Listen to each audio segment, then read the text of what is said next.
रस की पूजन का महत्व मैं इनको लेकर जाऊं। किसान रोने लगा, तब भगवान नारायण ने धनतेरस की पूजन का महत्व समझाया। तब भगवान ने धनतेरस की पूजन का महत्व समझाया। सुनो किसान, मृत्यु लोक में रहने वाला मानव अगर धनवंतरी की पूजन करता है, धनतेरस के दिन कार्तिक महीने में पड़ने वाली सुंदर त्रयोदशी तिथि को जो धनवंतरी की पूजन करेगा, उसके घर से लक्ष्मी कभी बाहर नहीं जाएगी। नारायण जैसे बोले तो किसान तुरंत प्रसन्न हो गया। प्रभु प्रभु आप मुझे वो उपाय, आप मुझे वो पूजा का प्रयोग, आप मुझे वो महत्व उस धनवंतरी पूजन का, उस धनतेरस की पूजन का बता दीजिए, जिससे मेरा कल्याण हो जाए, जिससे मेरा उद्धार हो जाए। भगवान विष्णु बोले, किसान सुनो, ये धनवंतरी मेरा ही एक अंश होता है। जैसे मेरे हाथ में शंख चक्र गदा पद्म सब धारण करा हुआ हूं, उसी तरह धनवंतरी का स्वरूप का यदि आप दर्शन करेंगे, आप धनवंतरी के चित्र का अगर दर्शन करेंगे, तो एक हाथ में उनके भी चक्र है, एक हाथ में उनके शंख है, एक हाथ में उनके औषधि है, एक हाथ में उनके अमृत का कलश है, और भगवान स्वयं नारायण का अंश प्रकट हो रहा है। बोल धनवंतरी भगवान की, धनवंतरी भगवान की।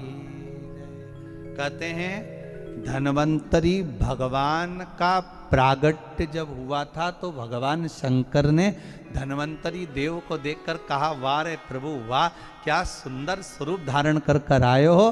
प्रभु जब मेरे लिए विष लेकर आए थे तब एक आनंद दूसरा था, पर आज अमृत लेकर आए हो, उसका आनंद दूसरा है। बहुत अलग अलग बातें महाराज जी।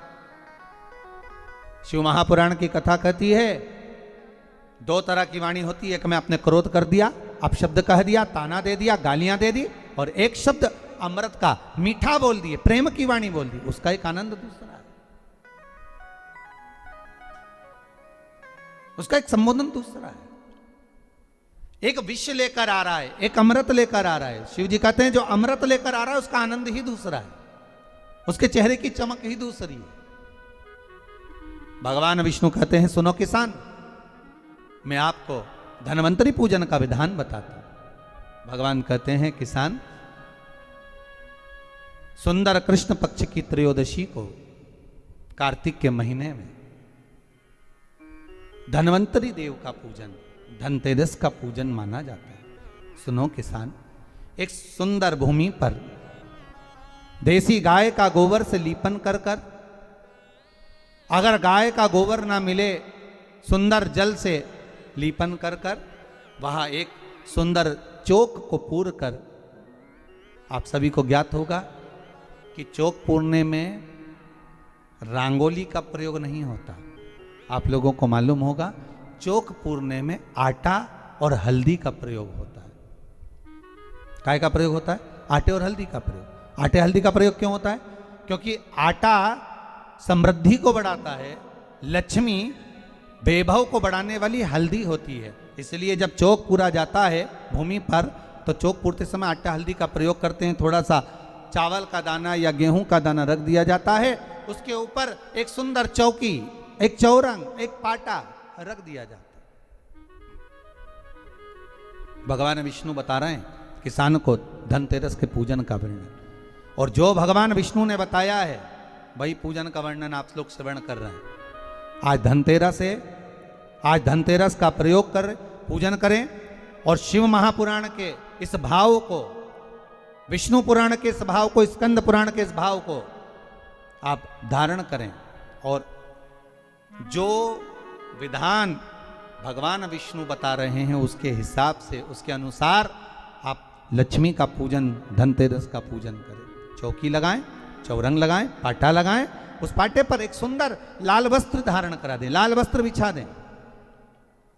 एक थाली लें, उस थाली पर कंकु से, रौली से, कुंकू से गिला कर कर स्वस्तिक का निर्माण कर दें। स्वस्तिक का निर्माण कर कर घर में अगर चांदी का सिक्का हो, अगर चांदी का सिक्का नहीं हो, चांदी का कॉइन नहीं हो, तो अपने घर का 1 का सिक्का, 2 का सिक्का, 5 का सिक्का, 10 का सिक्का, जो भी आपके घर में हो वो कॉइन ले लें महाराज, उसको थाली के अंदर रख दें स्वस्तिक के ऊपर। फिर उसका स्मरण करें, आटे के 7 दिए बनाएं, एक थाली में, एक प्लेट में रख लें, घी के दिए बनाएं और उसमें सुंदर बाती को लगा दें। ध्यान दीजिएगा, इसमें जो बाती लगेगी वो लंबी बाती लगेगी। लक्ष्मी जी की पूजन में जितनी भी बाती लगे वो लंबी लगे। महाराज घी के दिए लगा दें 7, 7 दियों को प्रज्वलित कर लें, प्रकट कर लें। एक दिया तेल का लगा लें। तेल का जो दिया लगाया है, जहां पर आपने सिक्का रखा है, कॉइन रखा है, उसका लेफ्ट हैंड, मतलब आप ऐसे बैठे हो तो आपका सीधा हाथ की ओर आप तेल का दिया लग दें। और जो 7 दिए आपने लगाए हैं वो लक्ष्मी जी के राइट हैंड, मतलब आपका लेफ्ट हैंड हो गया, लक्ष्मी जी का राइट हैंड, आपका लेफ्ट हैंड हो गया, आपका उल्टा हाथ। वहां पर 7 दिए जो आपने प्रज्वलित करे हैं वो प्लेट में रख दें। सुंदर थाली जो आपने पूजन की तैयार करी है, उसमें कुंकू, रोली, हल्दी, अबीर, गुलाल, चंदन, मौली, लाल धागा, मौली, अमरबेल के टुकड़े, कमलगट्टे, हल्दी की गांठ, सुंदर भाव में उसको रख लें। जल का पात्र सुंदर आनंद से, जो क्वाइन चांदी का और देसी क्वाइन आपने जो रखा है उसका जल से पूजन करें। लक्ष्मी पूजन का समय अलग अलग होता है, पर धनतेरस की पूजन का जो समय है वो प्रदोष काल से प्रारंभ हो जाता है। कब से प्रारंभ हो जाता है? प्रदोष, क्योंकि शिव के द्वारा निर्मित है लक्ष्मी पूजन का भाव। महाराज क्वाइन का पूजन करें, कंकु आदि से पूजन करने के बाद दोनों सिक्कों को उठा लें। दोनों क्वाइन, जो चांदी का सिक्का है और जो देसी क्वाइन है, उसको उठाकर उस पर जो कलेवा है, मौली है, नाड़ा है, लच्छा है, उसको लपेटना प्रारंभ कर दें और उसको लपेटें। पहले चांदी का सिक्का लपेट दे, फिर देसी सिक्का जो आपने रखा है 1, 2, 5, 10 का जो सिक्का रखा है उसको लपेट, थाली में उसको रख लें। फिर वापस उस पर जल का छींटा देकर उसका पूजन करें। महाराज हल्दी, रौली, मौली, चंदन आदि लगाकर सुंदर भाव से चावल को हल्दी में भिगो लें और पीले चावल कर कर उल्टे हाथ में चावल लेकर माता लक्ष्मी के ऊपर जो 2 सिक्के रखे हैं उनका पूजन करें। साथ में जब चावल छोड़ते जाएं तो गणेश जी का भी स्मरण करते जाएं। हे रिद्धि सिद्धि के दाता श्री गणेश जी महाराज, आप हमारे यहाँ पर सदा माता लक्ष्मी को लेकर, कुबेर भंडारी को लेकर सदा विराजमान रहें, नारायण को लेकर सदा विराजमान रहें। चावल छोड़ते जाएं और बाबा से विनती करते जाएं, माता लक्ष्मी से निवेदन करते जाएं। भगवान शिव का स्मरण करें, भगवान नारायण का स्मरण करें, माता लक्ष्मी का स्मरण करें, रिद्धि सिद्धि के दाता भगवान श्री गणेश जी महाराज का स्मरण करें, छोड़ते जाएं। जब चावल पूर्ण छोड़ दे में पूजन पूरी तरह से हो जाए, तब महाराज 7 सुंदर आनंद से अमरबेल के टुकड़े, अमरबेल वृक्ष पर एक पीले कलर की बेल चलती है, पीली, उसमें पत्ते नहीं होते, वो किसी भी वृक्ष पर डली रहती, वो अमरबेल कहलाती। ये अमरबेल लक्ष्मी पूजन में समृद्धि के लिए, मकान के मुहूर्त के समय पर, गृह प्रवेश के समय पर बहुत कार्य आती है।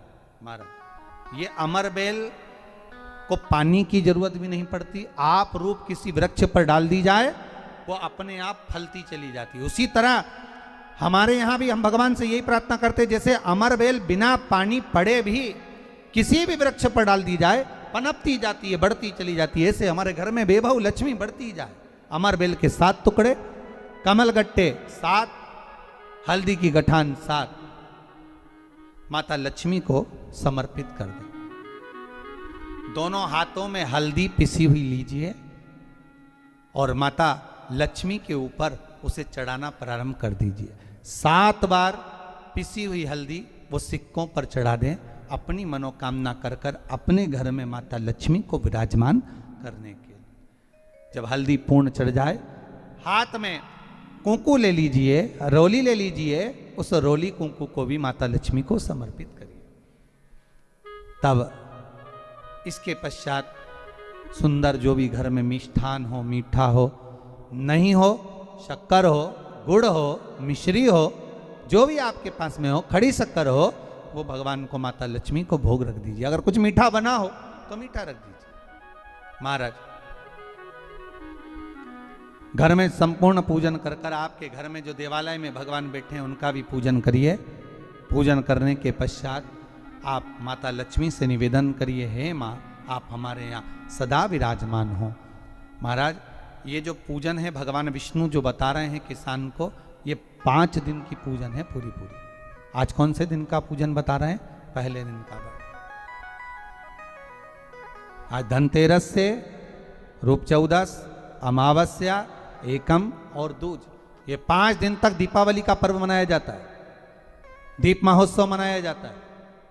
पूजन करने के बाद जो 7 दिए आपने प्लेट में रखे हैं, थाली में रखे हैं पूजन के लिए, घी के, उन 7 दियों से माता लक्ष्मी की आरती उतारिए।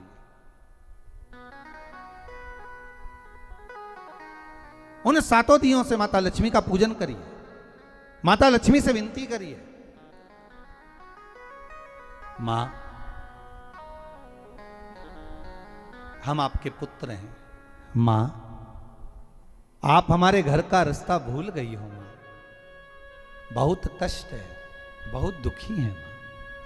पर भगवान शिव पर विश्वास कर कर, कुबेर भंडारी पर, कुबेरेश्वर महादेव पर विश्वास कर कर, भगवान नारायण के सुंदर प्रसंगों पर विश्वास कर कर, मां भगवान शंकर का अनुमोदन कर कर, हे मां आप हमारे घर में विराजमान हो मां, आप हमारे मार्ग को, हमारे घर को, हमारे घर के रास्ते को, हमारे घर के द्वार को आप भूल गई हो मां। हे बेबहू लक्ष्मी, हे धन लक्ष्मी, हे संतान लक्ष्मी, हे मां लक्ष्मी, हे धान्य लक्ष्मी, आप हमारे घर में विराजमान हो। 7 दीप जो प्रज्वलित करे हैं उससे माता की आरती उतारिए। फिर माता को झोली पसार कर प्रणाम कर कर भूमि पर नमन करो।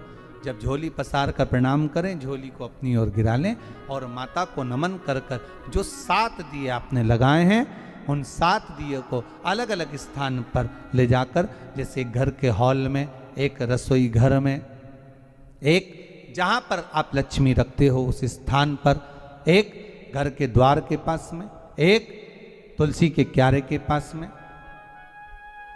ऐसे अलग अलग 7 स्थान पर उन दीप को रख दिया जाए। महाराज एक भगवान का जहां पूजन हुआ है, लक्ष्मी की जहां आराधना करी, एक दीप वहां पर भी रखा जाए। जो तेल का दिया लग रहा है उसके पास में, फिर कहेंगे तेल का दिया माता लक्ष्मी के उल्टे हाथ पर और घी का दिया माता लक्ष्मी के सीधे हाथ पर। मतलब जो सिक्के आपने रखे हैं उस सिक्के का उल्टा हाथ तेल का, मतलब आपका सीधा हाथ होगा जहां तेल का दिया रखाएगा, और जहां आपका उल्टा हाथ होगा जहां पर घी का दिया लगाएगा, वहां माता जी का सीधा हो गया, आपका उल्टा हो। माता का स्मरण, माता लक्ष्मी से निवेदन करिए, हे मां कृपा सागर, करुणा सागर मां, आप भगवान विष्णु के साथ विराजमान हुए, आप भगवान नारायण के साथ में हमारे यहां सदा विराजमान हो मां, ऐसी कृपा कर दीजिए। महाराज मां से विनती कर कर बड़ा उत्साह, बड़ा उमंग, बड़ा आनंद रखना, ये भाव रखना घर में। भगवान विष्णु कहते हैं किसान से, हे किसान आपने अगर धनवंतरी की पूजन करी है, धनतेरस की पूजन करी है, कोई वस्तु, कोई सामग्री अगर आप लेकर आए हो, कोई पात्र लेकर आए हो, कोई तांबे का पात्र लाए हो, जो भी वस्तु आप नहीं लेकर आए हो उसका भी पूजन उसी दिन कर लेना चाहिए।